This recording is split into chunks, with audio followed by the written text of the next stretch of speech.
Salut tout le monde! Donc, premièrement, j'ai une question. Est-ce qu'il y en a qui ont déjà vécu des déserts, des épreuves? Un sentiment qu'on est dans un tunnel noir puis que la lumière arrive juste jamais? C'est normal.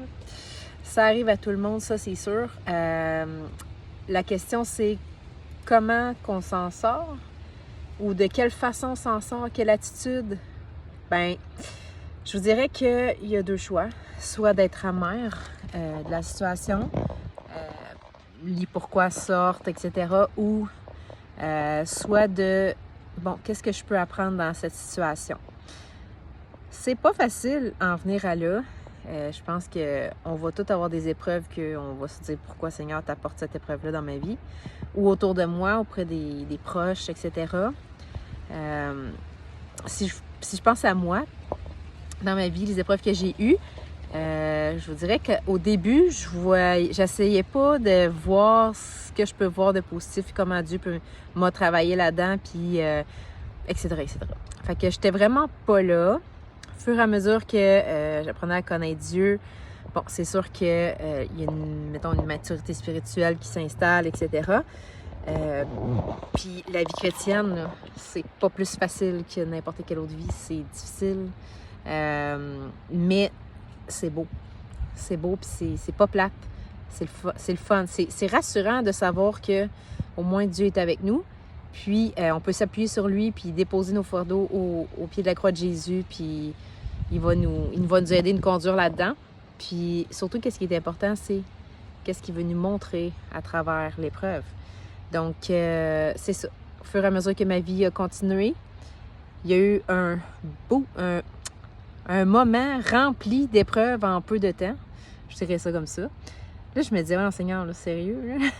C'est parce qu'il me connaît aussi, hein? Il sait que j'ai quand même un caractère qui est présent. Puis il se dit, ben, peut-être qu'elle en a besoin de plus d'épreuves, je sais pas.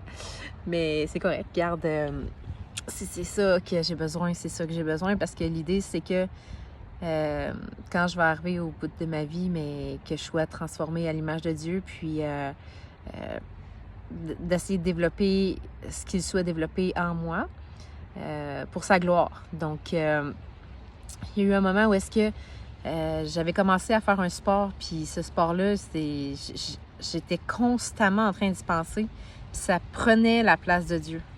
En toute sincérité et humilité, ça prenait vraiment la place de Dieu, puis je trouvais que je commençais à performer, puis là, je me disais, hey, là, je me voyais bien haut dans mes objectifs, mais mes objectifs principaux spirituels étaient moins présents.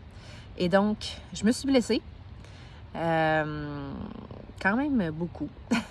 Au final, j'ai eu 2 ligaments déchirés, un hématome osseux, etc., etc.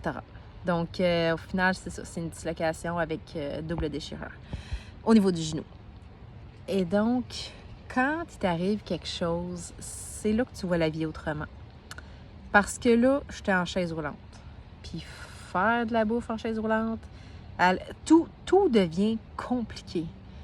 Puis là, j'étais comme, mais Seigneur, j'avais pas le temps, moi, d'être comme ça. De pas pouvoir faire les affaires, mon travail, mon ci, mon ça. C'était super comme orienté vers mes besoins.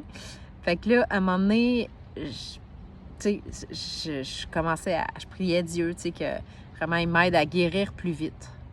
Mais au final, la prière n'était pas bonne. C'était, qu'est-ce que tu veux me montrer à travers ça, Seigneur?